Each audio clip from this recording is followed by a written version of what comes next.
संस्कृताय नमस्कार प्रिय विद्यार्थियों, स्वागत है आपका अपने यूट्यूब चैनल समर्पण संस्कृत क्लासेस पर। आई होप आप सभी स्वस्थ होंगे और अपना अच्छे से अध्ययन कर रहे होंगे। तो आज की क्लास में हम पढ़ेंगे यजुर्वेद के बारे में। तो सबसे पहले तो मुझे थोड़ा सा कोल्ड हो रखा है, कोल्ड मतलब जुकाम। तो थोड़ा सा आप उसको अवॉइड कीजिएगा क्योंकि वॉइस में थोड़ी सी गड़बड़ हो सकती है, इसलिए प्लीज़ आप इसको माइंड मत कीजिएगा, क्योंकि मैं नहीं चाहती कि आपकी एक भी क्लास जो है वो मतलब एक भी दिन आपका खाली जाए। एक ना एक क्लास मैं आपको डेली देती ही रहूँगी, इसलिए। तो चलिए अब हम शुरू करते हैं।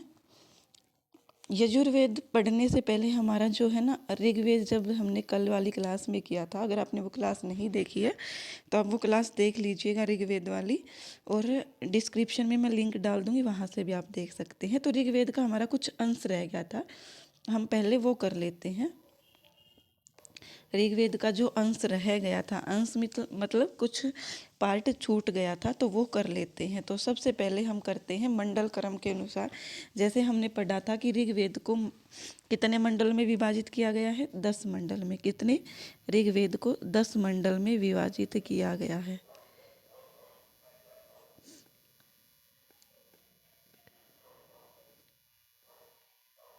दस मंडल में विभाजित किया गया है।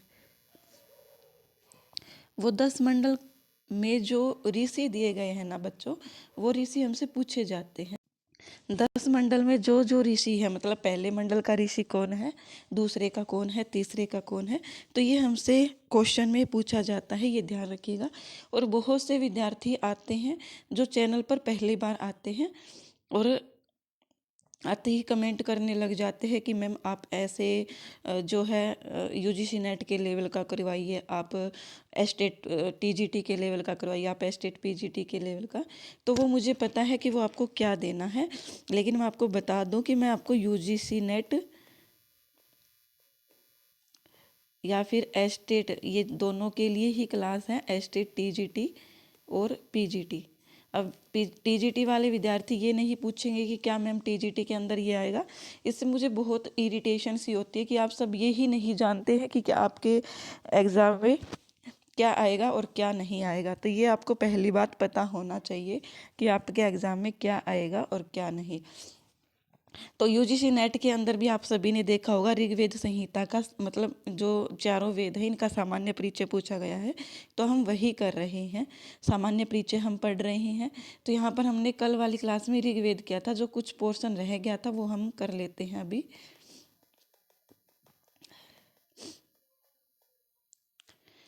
ऋग्वेद के 10 मंडल में सबसे पहला जो हमारा आता है, पहला मंडल। पहले मंडल के ऋषि कौन है, हमसे सिर्फ ऋषि ही पूछे जाते हैं, संख्या वगैरह नहीं पूछी जाती है, तो ये हमें पता होना चाहिए। पहले मंडल के जो ऋषि है वो कौन है? मधु, छंदा। 3 ऋषि है पहले मंडल के अंदर, मधु, छंदा,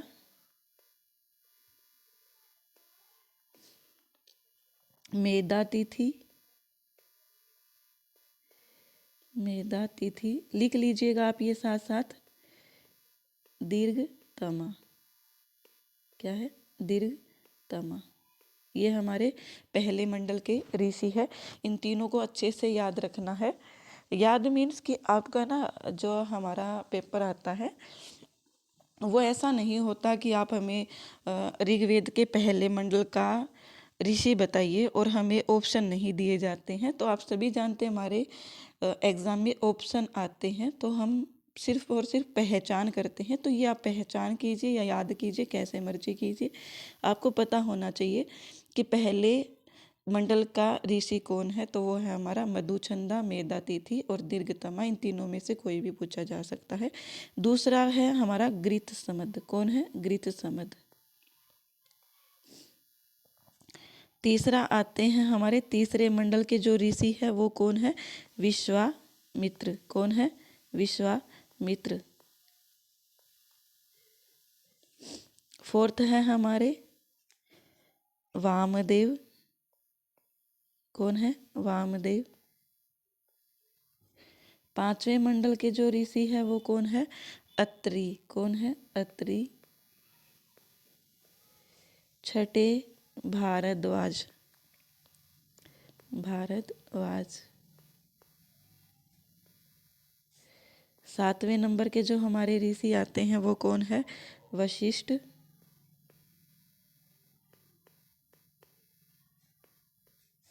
आठवें नंबर पर जो हमारे आते हैं वो कौन है? तीन ऋषि है यहाँ पर भी, कण्व, भृगु, और जो तीसरे आते हैं वो कौन है? अंगिरस।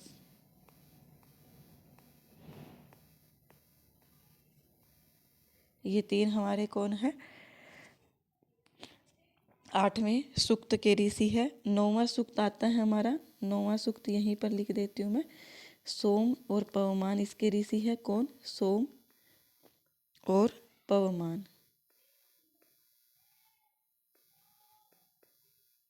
और जो 10वां आता है वो क्या है? 10वें के हमारे हैं चार ऋषि, त्रित, विमद, क्या हो गया,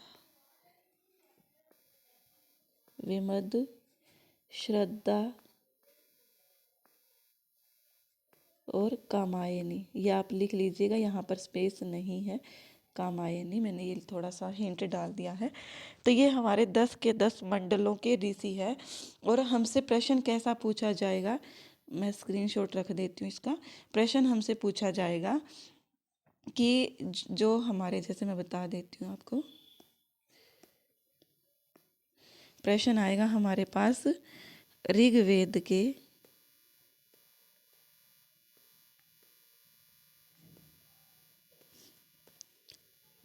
5वें मंडल के ऋषि कौन है। और ये PYQ में भी आए भी है, तो ये आप देख लीजिएगा कौन है ये ऋग्वेद के 5वें मंडल के ऋषि। तो अभी मैंने करवाया था, ऋग्वेद के जो 5वें मंडल के ऋषि है वो कौन है? अत्रि। कौन है? अत्रि। तो ये हमें ऑप्शन में दिए ही जाएंगे, बस आपको ये छांटना है कि कौन सा सही होगा। तो ये आप सीक्वेंस वाइज याद रख कर लीजिएगा। इसके लिए मैं कोई ट्रिक बताने वाली नहीं हूँ आपको। आप जब इसको बार बार थोड़ा थोड़ा रिवाइज करते चलोगे, जैसे मैंने किया था, तो मुझे पहली बार में मुझे भी याद नहीं हुआ था। आप बार बार जैसे ही इस चीज़ की रिवीजन करोगे, आपको पता लग जाएगा कि पहले का कौन सा है, दूसरे के कौन से हैं, आठवें के कौन से हैं, सब आपको याद अच्छे से हो जाएगा। तो आपको थोड़ा सा तो रिवीजन करना पड़ेगा। जैसे मान लीजिए अगर आप पहली बार कहीं पर गए हैं, जैसे हम गाँव में जाते हैं, तो मेरे साथ तो बहुत बार हुआ है ऐसा कि मैं कहीं जाती हूँ तो मुझे गलियाँ याद ही नहीं रहती हैं। जैसे मैं अपनी फ्रेंड के घर गई, तो वहाँ जाने के बाद एक बार चली गई मैं अपनी फ्रेंड के साथ, वो मुझे लेने आ गई। तो मैं दूसरी बार गई तो वो फ्रेंड मुझे लेने नहीं आई, तो मुझे नहीं याद कि वो गलियाँ कौन सी थी। फिर वो मैंने उसको बुलाया, फिर वो मुझे एक बार फिर से लेने आ गई, तीसरी बार मुझे याद आ गया। तो इसका मतलब क्या है कि हम बार बार किसी चीज़ का अगर रिवीजन कर रहे हैं तो वो चीज़ हमें अच्छे से याद रहती है। अगर आपको भी कोई चीज़ याद नहीं रहती तो इसका मतलब यही है कि आप उस चीज़ की रिवीजन नहीं करते हैं। अब टीचर्स को ऐसे ही याद नहीं होती। बहुत से बच्चे होते हैं जो ये बोल देते हैं कि मैम आप तो आचार्य हो, आपको तो बहुत ज़्यादा नॉलेज होती है। तो ये सब नॉलेज, प्रिय बच्चों, प्रिय विद्यार्थियों, आप बहुत बड़े लेवल के हो चुके हो, UGC नेट का और एस्टेट का एग्ज़ाम आप देने जा रहे हो। तो ये जो नॉलेज आती है ना टीचर के पास, ये मतलब रिवीजन करने से ही होती है। और ये मैंने पहले भी बताया था। तो ऐसा कोई भी प्राणी नहीं होता है, मतलब धरती पर कोई भी ऐसा इंसान नहीं है जो बिना रिवीजन करे, मतलब एक बार किसी ने कोई चीज़ देख ली और उसको दोबारा पढ़ना ही ना पड़े, तो ऐसा कुछ नहीं होता है। ये सब हमारा मन का भ्रम होता है। कुछ एक होते हैं जो मतलब प्रतिभाशाली विद्यार्थी बोल सकते हैं, लेकिन फिर भी उनको भी रिवीजन करनी पड़ती है। तो चलिए, आई होप आप ये समझ गए होंगे। तो ये हमारे 10 मंडल के जो है ऋषि है।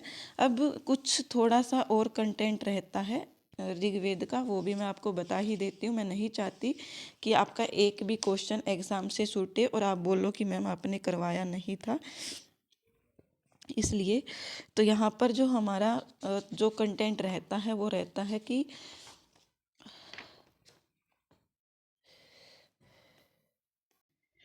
ऋग्वेद के जो ये 10 मंडल है, इसके अंदर कौन से मंडल में क्या है, क्या कहा जाता है, ये जान लेते हैं। तो हमारा जो ऋग्वेद का 2 से लेकर के 7 मंडल है, 2 से लेकर 7 तक, 2 से लेकर 7वें मंडल तक, मंडल को क्या कहते हैं, इसका नाम हमसे पूछा जा सकता है। तो इसको कहते हैं हम वंश मंडल, वंश मंडल या परिवार मंडल, इसको हम कहते हैं। तो अगर हमसे एग्जाम में पता है क्या पूछा जाएगा, हमसे पूछा जाएगा कि वंश मंडल या परिवार मंडल कौन से मंडल को जाना जाता है, तो वो 2 से लेकर के 7वें मंडल तक को वंश मंडल कहते हैं। और फिर आता है हमारा 8वां मंडल, क्या है 8वां मंडल, इसका क्या नाम है, तो इसको हम कहते हैं कण्व परिवार। क्या कहते हैं, कण्व परिवार कहते हैं।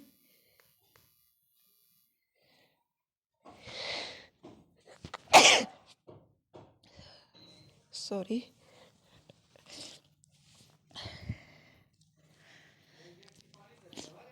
कण्व परिवार हम इसको कहते हैं।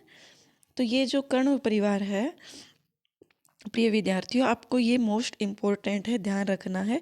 8वें मंडल के अंदर ही, जो मैंने आपको कल वाली क्लास में 11 बालखिल्य सूक्त बताए थे, आपको याद हो तो 1017 हमारे मूल सूक्त थे और 11 बालखिल्य सूक्त थे, जिसको अलग से जोड़ा गया था। तो वो जो बालखिल्य सूक्त जोड़े गए थे वो 8वें मंडल के अंदर ही जोड़े गए थे। तो ये आपको मोस्ट इम्पोर्टेंट है, ध्यान रखिएगा, पूछा जाता है। आप सभी जानते हैं मैं कोई भी चीज़ आपको करवाती हूँ, कोई भी एक्स्ट्रा नहीं करवाती, सिर्फ और सिर्फ एग्ज़ाम ओरिएंटेड करवाती हूँ, और ये PYQ में आए भी हैं। तो यहाँ पर आपको ये पूछा जा सकता है कि बालखिल्य जो सूक्त है वो कौन से मंडल में जोड़े गए हैं, तो वो हमारे जोड़े गए हैं 8वें मंडल में। किसमें जोड़े गए हैं, 8वें मंडल के अंदर इसको जोड़ा गया है। और बालखिल्य सूक्त है कितने टोटल, तो 11 सूक्त है। कितने हैं, 11 सूक्त है। और अगर आपको ये PDF चाहिए तो आप मुझे कमेंट कर देना, आपको ये PDF टेलीग्राम चैनल पर मिल जाएगी, जिसका नाम है हमारा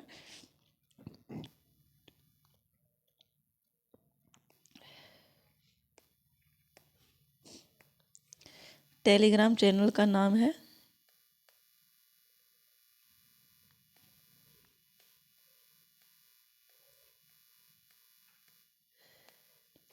समर्पण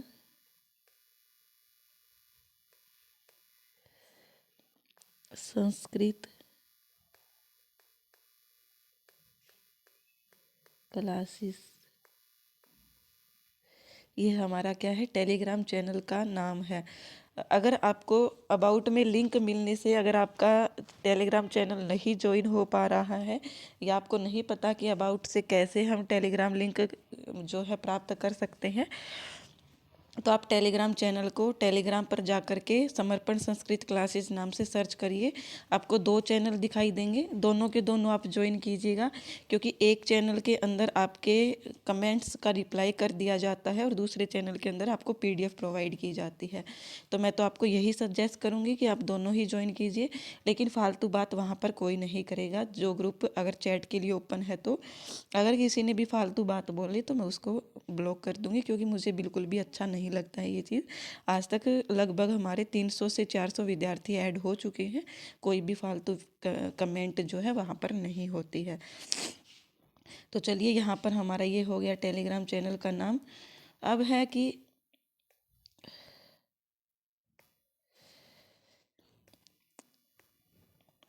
हमने जाना कि 8वां सूक्त जो है, सॉरी 8वां मंडल है, वो हमारा कण्व परिवार कहलाता है, और उसके अंदर 11 बालखिल्य सूक्त जोड़े गए हैं।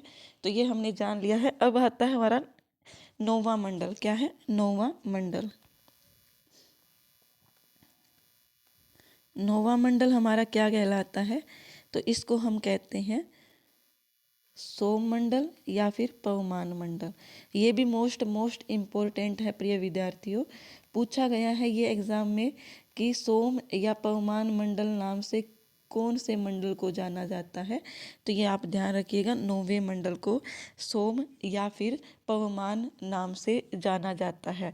और जो 10वां मंडल है, क्या है, 10वां मंडल है, उसको हम क्या कहते हैं, अर्वाचीन मंडल कहते हैं। क्या कहते हैं, अर्वाचीन मंडल। तो ये भी हमसे पूछा जा सकता है, अर्वाचीन मंडल किस मंडल को कहा जाता है। तो ये कहा जाता है, हमारे 10वें मंडल को कहा जाता है।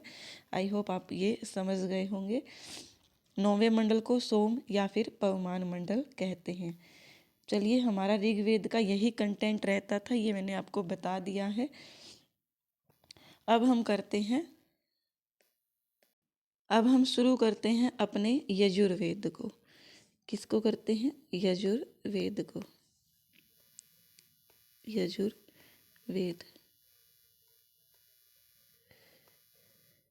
तो सर्वप्रथम यजुर्वेद के अंदर क्या है, यजुर्वेद में हमें क्या करना है, यजुर्वेद के अंदर सबसे पहले हमें इसका अर्थ पता होना चाहिए यजुर्वेद का। तो यहाँ पर बहुत से विद्वानों ने मतलब डेफिनेशन, परिभाषा दी है। तो ये हमसे एग्जाम में पूछा जा सकता है कि किसने क्या कहा है, किस ग्रंथ में यजुर्वेद के बारे में क्या कहा गया है। तो सबसे पहले तो मैं आपको यही बताती हूँ कि एक डेफिनेशन आती है इनकी, जो किसने कही है, आचार्य यास्क ने कही है। ये आप ध्यान रखिएगा, क्या कहा है आचार्य यास्क ने, मोस्ट इम्पोर्टेंट है। आचार्य यास्क ने कहा है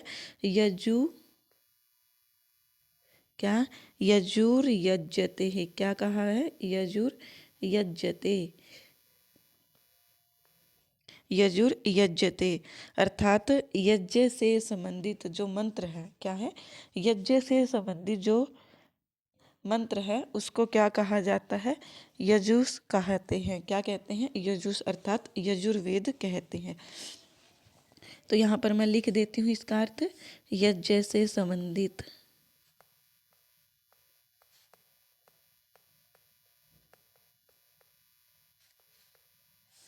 मंत्र को यजुष कहते हैं।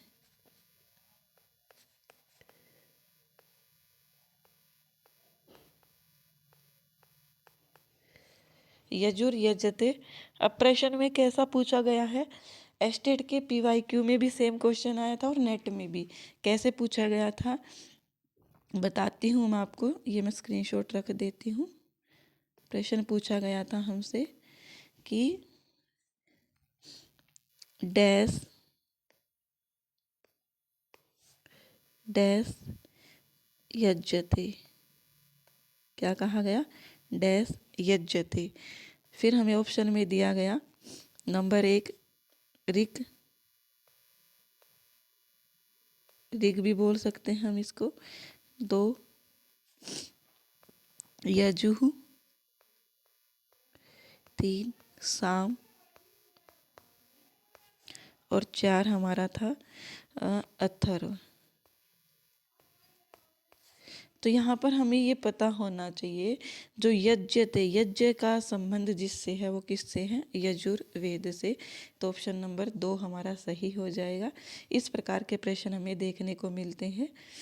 तो चलिए, आई होप आप ये समझ गए होंगे। फिर हम करते हैं और विद्वानों की परिभाषा। और हमसे ये भी प्रश्न पूछा जा सकता है कि यजुर यज्ञते, ये यजुर्वेद के संबंध में किसने कहा है। तो आचार्य यास्क ने कहा है। आचार्य यास्क कौन है, निरुक्त के रचयिता है। निरुक्त के 7वें अध्याय के अंदर ऐसी डेफिनेशन, ऐसी परिभाषा जो है यजुर्वेद की, आचार्य यास्क ने दी है। आई होप आपको ये क्लियर हो गया होगा। अब हम करते हैं दूसरे, आचार्य सायण की परिभाषा है एक यजुर्वेद को लेकर के, तो वो कर लीजिए। आचार्य सायण,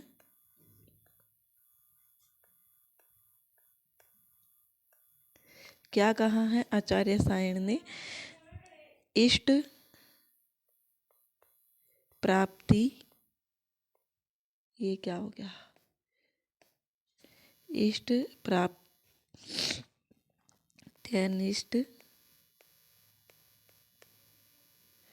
परिहार योर लौकिकम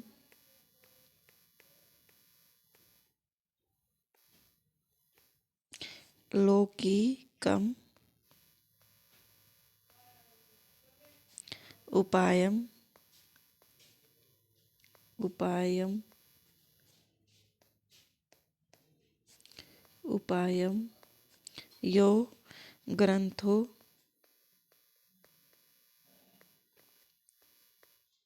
वेदयति स वेद है। क्या कहा गया है यहाँ पर, इष्ट प्राप्ति अनिष्ट परिहार्यो लौकिकम उपायम यो ग्रंथो वेदयति स वेद है। तो यहाँ पर इसका अर्थ क्या हो जाएगा, इसका अर्थ हो जाएगा कि इष्ट की प्राप्ति, इष्ट मतलब क्या होता है, जो हमें मतलब प्रिय हो उसकी प्राप्ति, और अनिष्ट का परिहार कर देना। अनिष्ट मतलब जो हमें प्रिय न हो, मतलब जो अच्छा न हो। अनिष्ट जिसको हम जैसे बोल देते हैं इष्ट, और अनिष्ट मतलब जो हमारे फेवर में हो, और अनिष्ट मतलब जो हमारे लिए अच्छा न हो। मतलब इष्ट का प्राप्ति हो जाना और अनिष्ट का परिहार हो जाना। लौकिकम उपाय मतलब इस उपाय को जो जानता है ना, क्या है इस उपाय को, मतलब इष्ट की प्राप्ति कैसे होगी और अनिष्ट का परिहार कैसे होगा, ये सब जो जानता है ना, वो उपाय क्या है, जो उपायम ग्रंथो वेदयति मतलब जो ग्रंथ जानता है वो हमारा क्या कहलाता है, वो हमारा यजुर्वेद कहलाता है। क्या कहलाता है, क्या कहलाता है, यजुर्वेद। तो यहाँ पर ये प्रश्न हमसे पूछा जा सकता है कि ये परिभाषा किसने दी है, तो ये दी है हमारे, किसने दी है ये परिभाषा, हमारे ये दी है आचार्य सायण ने तैत्तिरीय संहिता के लिए। और ये सिर्फ और सिर्फ यजुर्वेद के लिए ही नहीं है, ये वेद के लिए ही है, सवेद है। तो हमसे ये पूछा जाएगा, क्योंकि ये PYQ में आया है UGC नेट के, क्योंकि मैंने UGC नेट 2 से 3 बार दे लिया है, इसलिए मुझे एक्सपीरियंस है। और मुझे पता है, आप बोलोगे कि मैम क्या सभी क्वेश्चन नेट में आए थे, तो हाँ, क्योंकि जब आप किसी भी सिलेबस को पढ़ करके 2 से 3 एग्ज़ाम दे देते हो, क्योंकि मेरा 2 बार नेट भी हो चुका है, तो मैंने एग्ज़ाम दिए हैं और मैं कभी भी एग्ज़ाम को नहीं छोड़ती। अब भी एग्ज़ाम होगा तो मैं देने जाऊंगी। इससे क्या होता है कि जो हम पढ़ते रहते हैं ना, वो हम मतलब भूलते नहीं हैं, और हमें पता लगता रहता है कि अभी हम कहाँ पर स्टैंड कर रहे हैं। इसलिए मैं एग्ज़ाम देने के लिए अभी भी जाऊंगी। तो यहाँ पर जो है इष्ट प्राप्ति अनिष्ट परिहार्य, मतलब ये जो डेफिनेशन दी गई है ना, ये आचार्य सायण ने दी है। और किसके लिए दी है, तो ये सिर्फ और सिर्फ यजुर्वेद के लिए नहीं दी है, ये दी गई है संपूर्ण वेद के लिए, मतलब चारों वेदों के लिए। कि जो ग्रंथ इष्ट की प्राप्ति करना और अनिष्ट का परिहार करना जानता है, वो हमारा क्या है, वेद है। क्या है, वेद है। ध्यान रखिएगा। चलिए, आई होप आप ये समझ गए होंगे।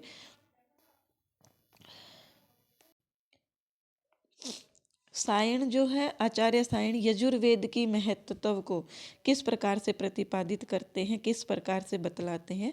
पहले तो इन्होंने जो डेफिनेशन दी थी इष्ट प्राप्ति अनिष्ट परिहार्यो, ये किसके लिए दी थी, वेद के लिए। तो यहाँ पर जो लास्ट का अंतिम हमारा वेद शब्द आया था, उसको हम एग्जामिनर क्या कर देगा, डैश कर देगा और पूछेगा कि क्या आएगा, तो वेद आएगा। लेकिन अब जो है यजुर्वेद के लिए सायण बोल रहे हैं तैत्तिरीय संहिता की भाष्य भूमिका में। तो सायण ने क्या कहा है, तो सायण जी ने कहा है यजुर्वेद के विषय में, भीति स्थानियो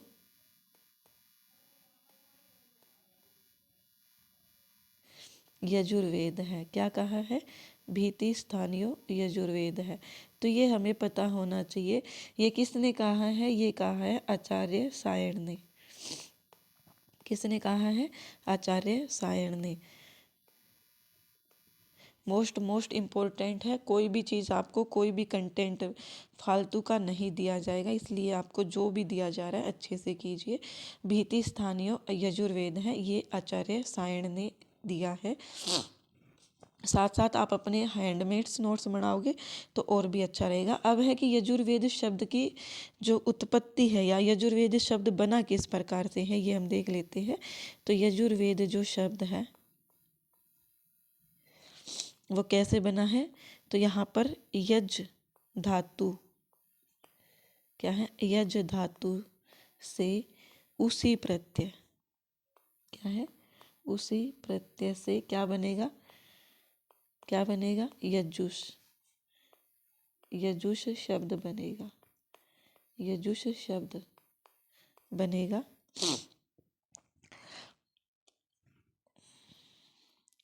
तो ये आप ध्यान रखिएगा। और यजुष से ही वेद मिला करके सै का रह करके यजुर्वेद बना दिया गया है। ये प्रक्रिया है, आपसे नहीं पूछी जाएगी, इसलिए मैं आपको नहीं करवा रही हूँ। तो ये सिर्फ ये ध्यान रखिएगा, हमसे ये पूछा जाता है कि यजुर्वेद के अंदर धातु कौन सी है, तो यज धातु हो जाएगी। प्रत्यय पूछा जाए तो उसी प्रत्यय है, यजुष शब्द के अंदर कौन सा प्रत्यय है, उसी प्रत्यय हो जाएगा। तो ये आपको क्लियर हो गया होगा, ये आप ध्यान रखिएगा अच्छे से। फिर क्या आता है, फिर आता है एक और, इसके लिए यजुष के लिए कहा गया है, यजुर्वेद के लिए जो मोस्ट इम्पोर्टेंट है, क्या है, अनियताक्षरा, अनियताक्षर अवसानम, अनियताक्षर अवसानम। तो ये क्या कहलाता है कि अनियत अक्षर अवसानम, जैसे कि पढ़ने से ही स्पष्ट हो रहा है, क्या अर्थ है इसका। यजुर्वेद जो है वो क्या है, यजुर्वेद हमारा गद्य भी है और पद्य भी है, क्या है, गद्य व पद्य दोनों है, गद्य व पद्य दोनों है यजुर्वेद। इसलिए इसको क्या कहा गया है, अनियत अक्षर अवसानम। क्यों कहा गया है, क्योंकि जैसे पद्य होता है हमारा, तो पद्य के अंदर अक्षरों की जो गणना है वो निश्चित नहीं होती है, ना ही गद्य के अंदर निश्चित होती है। कि जैसे गद्य लिख रहे हैं, तो मैंने स्टोरी लिखना शुरू करी, तो मैं यहाँ से लिखती और धीरे धीरे जब तक मेरी स्टोरी ख़त्म नहीं होगी मैं तब तक लिखती रहूँगी। तो ये कोई निश्चित नहीं है कि कितने भी अक्षर इसके हो सकते हैं। तो यहाँ पर यही कहा गया है। इसीलिए अनियत, अनियत मतलब जिसमें अक्षर निश्चित नहीं है। तो हमसे ये पूछा जा सकता है कि ये किसके लिए कहा गया है। ये हमारे यजुर्वेद के लिए कहा गया है, जिसमें अक्षर निश्चित न हो, क्या न हो, जिसमें अक्षर निश्चित न हो। ध्यान रखिएगा आप अच्छे से। तो यहाँ पर हमारा ये परिचय हो जाता है। अब आते हैं हम शाखाओं पर।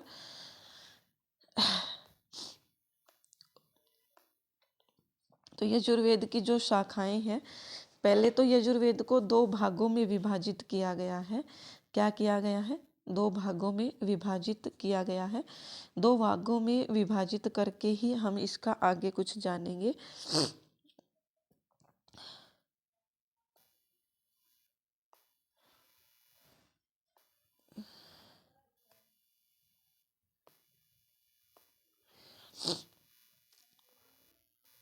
संप्रदाय बोल लीजिए या आप इसको 2 भाग बोल लीजिए। 2 संप्रदाय हैं।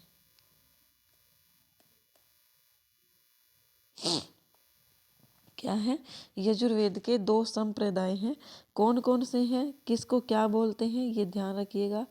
तो यहाँ पर मैं लिख देती हूँ। पहला है हमारा ब्रह्म संप्रदाय। क्या है, ब्रह्म संप्रदाय।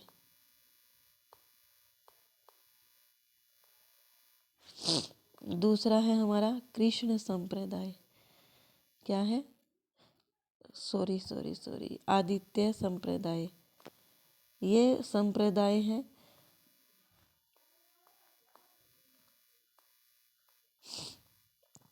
और अगर इनको ये मान करके चले कि 2 भाग कौन से हैं, तो वो हमारा हो जाता है ब्रह्म संप्रदाय को ही शुक्ल यजुर्वेद, ब्रह्म संप्रदाय को ही कृष्ण यजुर्वेद से जाना जाता है। किससे, कृष्ण यजुर्वेद। आपने पढ़ा ही होगा, ये तो बच्चा जानता है कि यजुर्वेद 2 भागों में विभाजित है। तो वो 2 भाग कौन से हैं? एक है कृष्ण यजुर्वेद और दूसरा है हमारा शुक्ल यजुर्वेद। क्या है? शुक्ल यजुर्वेद। मोस्ट इम्पोर्टेंट है, बिल्कुल सामान्य भी प्रश्न हमसे पूछ लिया जाता है। तो यहाँ पर आपको ये ध्यान रखना है, क्योंकि एस्टेट में बिल्कुल ही सामान्य लगा हुआ है, तो इतने सामान्य भी क्वेश्चन देखने को मिल सकते हैं।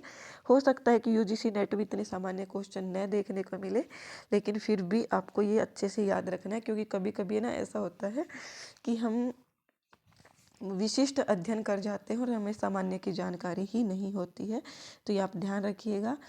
आदित्य संप्रदाय को ही शुक्ल यजुर्वेद से जाना जाता है और ब्रह्म संप्रदाय को ही कृष्ण यजुर्वेद से जाना जाता है। तो ये आप थोड़ा सा ध्यान रख लीजिएगा। अब करते हैं आगे।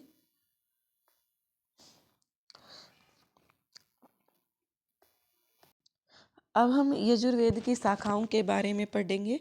तो जो हमारी यजुर्वेद की शाखा है, शाखाएं, उसके बारे में क्या पढ़ना है हमें। तो यजुर्वेद की जो शाखाएं हैं वो क्या है? पतंजलि ने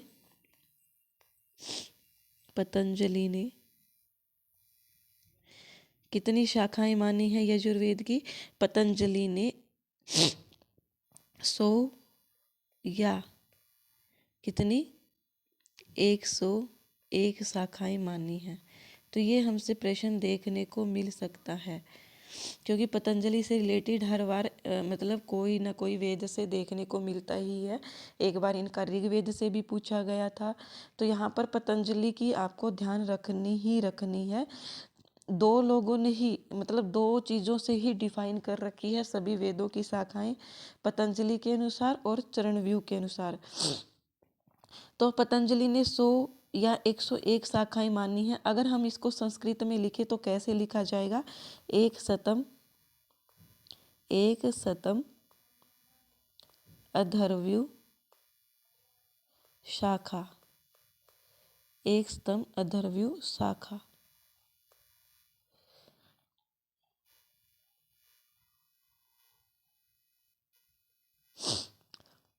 एक शतम अथर्वण्यु शाखा यहाँ पर हमारा सही हो जाएगा।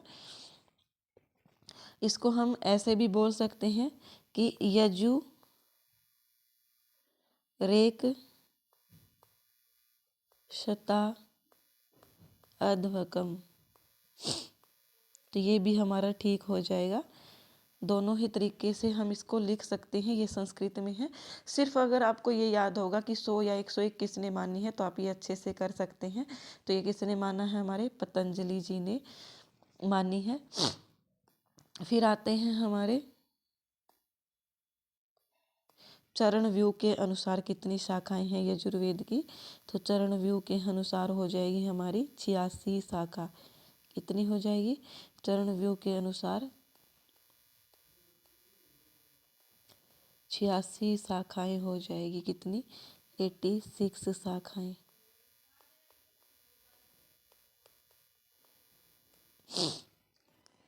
तो ये आप ध्यान रखिएगा, ये चरणव्यूह के अनुसार है। और वर्तमान समय में कितनी उपलब्ध है? तो वो है हमारी वर्तमान समय की भी पूछ ली जाती है। वर्तमान में उपलब्ध शाखा। आप ये नोट्स बनाते हुए चलेंगे ना तो और अच्छे से आपको याद हो जाएगा। वर्तमान में उपलब्ध शाखा कितनी है हमारी? तो शुक्ल यजुर्वेद की है 2 शाखा। शुक्ल यजुर्वेद की 2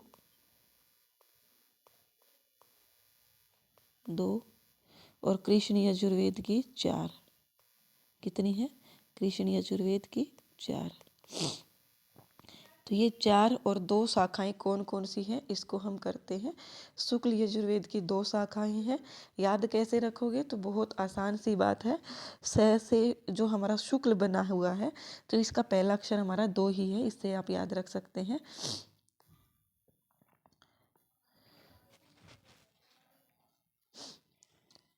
तो यहाँ पर हमारी कौन कौन सी है शुक्ल यजुर्वेद की शाखाएं? तो पहले हम शुक्ल यजुर्वेद के बारे में ही पढ़ेंगे। कृष्ण यजुर्वेद की 4 शाखाएं कौन सी है वो मैं अभी नहीं करवाऊंगी, वो हम कल वाली क्लास में पढ़ेंगे, क्योंकि ये थोड़ा सा डीप लेवल हो जाता है हमारा। डीप मतलब थोड़ी सी बड़ी क्लास हो जाएगी, क्योंकि यजुर्वेद थोड़ा सा बड़ा पार्ट है याद करने का, क्योंकि इसके 2 पार्ट डिवाइड है, तो दोनों के अलग अलग दिए गए हैं, इसलिए हम 2 क्लास में करेंगे। तो यहाँ पर हम सिर्फ और सिर्फ शुक्ल यजुर्वेद का ही पढ़ेंगे। तो शुक्ल यजुर्वेद की 2 शाखाएं हैं।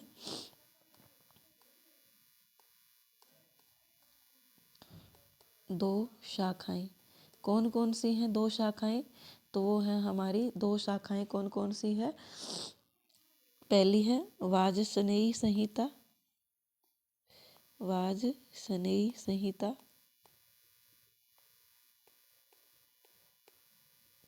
और आपको बताऊं ना, एक आज से ना बहुत ओहो परेशान कर लिया इस कोल्ड ने। तो देखो, जो वाजसनेयी संहिता है, दूसरी हमारी क्या है? माद्यन्दिन संहिता। क्या है? माद्यन्दिन संहिता दूसरी संहिता का नाम है, अर्थात शाखा का नाम है। माद्यन्दिन संहिता का ही अन्य नाम क्या है? तो वो हमारा क्या हो जाएगा? अरे अरे अरे रुको रुको रुको,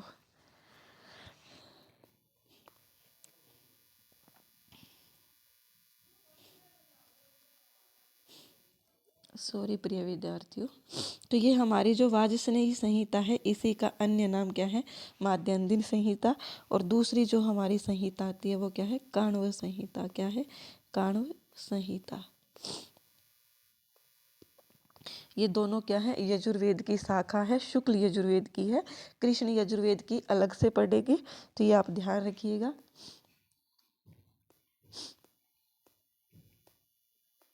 फिर आते हैं हमारे शुक्ल यजुर्वेद के अंदर। शुक्ल यजुर्वेद के अंदर हमने 2 शाखाएं पढ़ी थी। दोनों शाखाओं का थोड़ा सा परिचय आपको जानना ही जानना पड़ेगा। तो पहला क्या था? हमारी माध्यान्दिन शाखा थी, जिसको हम दूसरे अन्य नाम से क्या जानते हैं? माध्यान्दिन शाखा, जिसको अन्य नाम से हम क्या जानते हैं? वाजसनेयी संहिता भी जानते हैं। तो अन्य नाम हम यहाँ बार बार नहीं पढ़ेंगे। माद्यन्दिन शाखा जो है, इसके अंदर कितने अध्याय हैं? 40 अध्याय हैं। मोस्ट इम्पोर्टेंट है। कहीं आप सोचो मैम ये इतना डीप क्यों है? क्योंकि ये पढ़ना ही पड़ेगा। जैसे हमने मंडल में पढ़े थे, अनुवाक पढ़े थे, वर्ग पढ़े थे ऋग्वेद के अंदर, तो ऐसे ही माद्यन्दिन शाखा के अंदर 40 अध्याय हैं और 303 अनुवाक है। कितने? 303 अनुवाक। और क्या है? 1975 मंत्र है। कितने मंत्र है? 1975। मोस्ट इम्पोर्टेंट है, पूछा जा सकता है। कितने मंत्र हैं हमारे? ये 1975 मंत्र है। 40 अध्याय हैं, 303 अनुवाक और 1975 मंत्र है। माद्यन्दिन शाखा, जिसका अन्य नाम क्या है? वाजसनेयी। क्या है? वाजसनेयी शाखा अन्य नाम है इसका, ये आप ध्यान रखिएगा।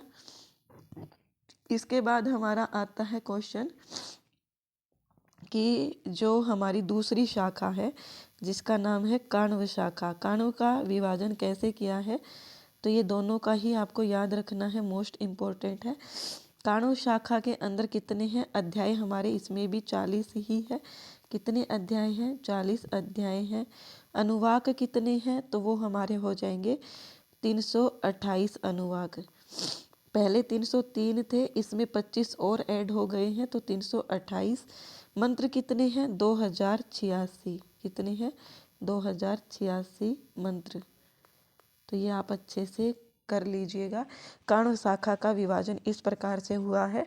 तो यहाँ पर हमारा जो है शुक्ल यजुर्वेद के अंदर 1975 मंत्र माद्यन्दिन में और 2086 मंत्र काण्व शाखा के अंदर हो गए हैं।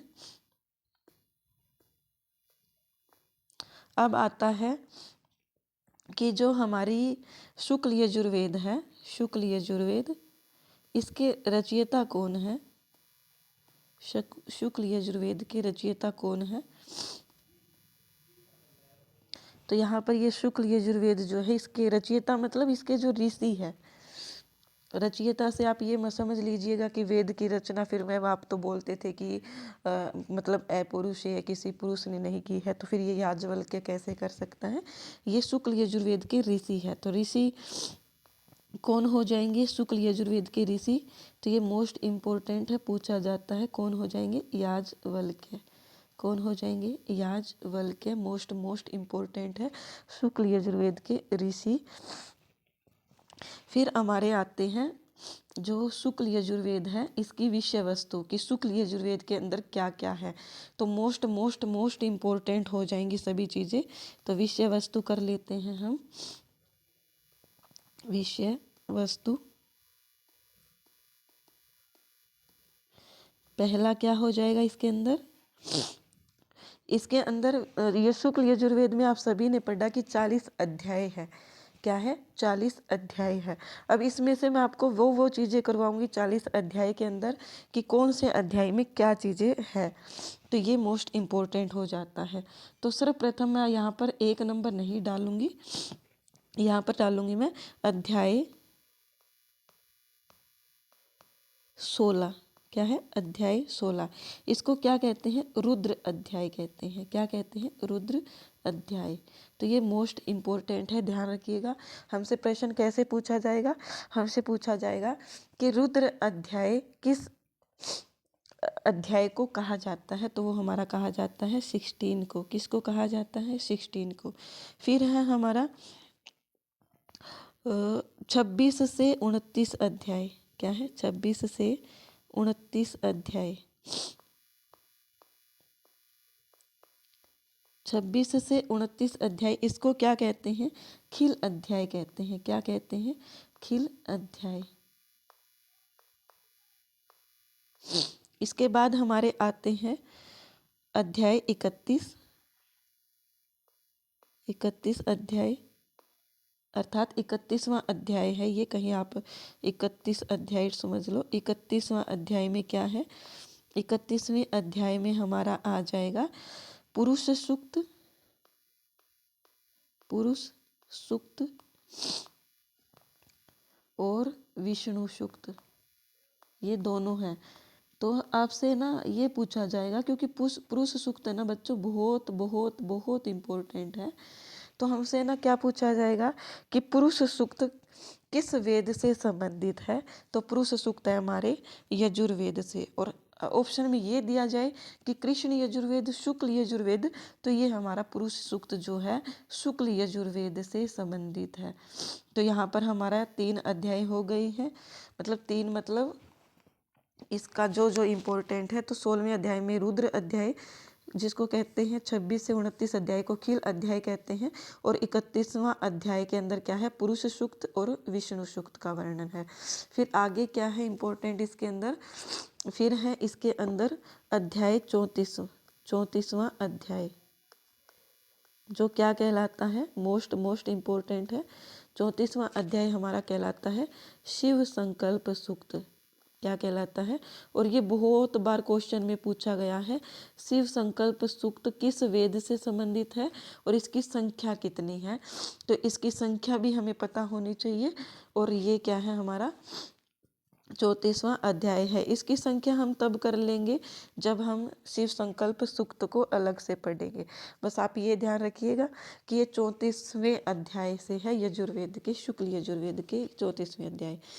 फिर आता है हमारा अध्याय 39वां। इसके अंदर क्या है? अंत्येष्टि। क्या है? अंत्येष्टि। तो ये भी पूछ लिया जाता है, वैसे ज़्यादा इम्पोर्टेंट नहीं है, तो थोड़ा सा ध्यान रख लीजिएगा। अरे अरे अरे हाँ, अंत्येष्टि भी। और इसको प्रायश्चित अध्याय भी कहा जाता है। क्या कहा जाता है? प्रायश्चित अध्याय, जो मोस्ट इम्पोर्टेंट है। ये पूछा जाता है कि शुक्ल यजुर्वेद के किस अध्याय को प्रायश्चित अध्याय भी कहा जाता है? तो ये हमारे 39वें को कहा जाता है। फिर है हमारा अध्याय 40। तो ये क्या है? ये हमारा ईशोपनिषद। ये तो बच्चा जानता है, मोस्ट इम्पोर्टेंट है। ईशोपनिषद किसका है? शुक्ल यजुर्वेद की काण्व शाखा का हमारा ये ईशा उपनिषद है। अध्याय कौन सा है? 40वां अध्याय है। बहुत बार एग्जाम में क्वेश्चन देखने के लिए मिला है, तो ये आप ध्यान रखिएगा। 40वां अध्याय है। 39वां अंत्येष्टि और प्रायश्चित है। स्क्रीनशॉट रख दिया है। अगर आप इतनी भी मेहनत नहीं करना चाहते तो मैं ही कर लेती हूँ। फिर आते हैं हमारे शुक्ल यजुर्वेद के ब्राह्मण। ब्राह्मण सीधा लिख देती हूँ मैं यहाँ पर, क्योंकि आप सभी पता ही है कि हम शुक्ल यजुर्वेद ही पढ़ रहे हैं। तो इनका सिर्फ और सिर्फ क्या है, एक ब्राह्मण ग्रंथ है जिसका नाम है शतपथ ब्राह्मण। क्या है? शतपथ ब्राह्मण। यहाँ पर हम सामान्य परिचय जान रहे हैं, तो यहाँ पर हम शतपथ ब्राह्मण को डीपली नहीं पढ़ेंगे, क्योंकि शतपथ ब्राह्मण डीपली तभी पढ़ेंगे जब हम नेट के विद्यार्थियों के लिए अलग से ब्राह्मण करवाऊंगी, तब मैं इसको अलग से डीपली पढ़ाऊंगी। अभी के लिए हम इसको डीप नहीं पढ़ेंगे क्योंकि ये सामान्य परिचय है। अब चल रहा है आरण्यक। आरण्यक, तो आरण्यक कौन कौन से हैं? आरण्यक है हमारा शुक्ल यजुर्वेद का एकमात्र आरण्यक है जिसका नाम क्या है? बृहद आरण्यक। क्या है? बृहद आरण्यक। तो ये भी बहुत बार पूछा गया है नेट में भी और एस्टेट में भी कि शुक्ल यजुर्वेद का आरण्यक कौन सा है, तो वो है हमारा बृहद आरण्यक। फिर हमारा आता है ईशावास्य उपनिषद का सामान्य परिचय। मतलब ईशावास्य उपनिषद हमने पढ़ ली है कि ये किसकी है, यजुर्वेद से ही संबंधित है, तो ये हमें बार बार नहीं पढ़नी है। फिर है इनकी एक और उपनिषद, 2 उपनिषद है इनकी, तो मैं दोनों के नाम लिख देती हूँ। उपनिषद कितनी है? 2।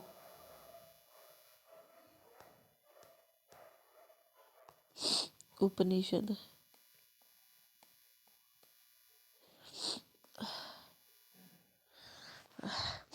2 उपनिषद है इसके अंदर। पहली कौन सी है हमारी? पहले मैं आपको ना एक अच्छी सी बात बताती हूँ आपके लिए। आप विश करो ना करो, लेकिन आज मेरा क्या है, हैप्पी वाला बर्थडे है। क्या है? Happy birthday.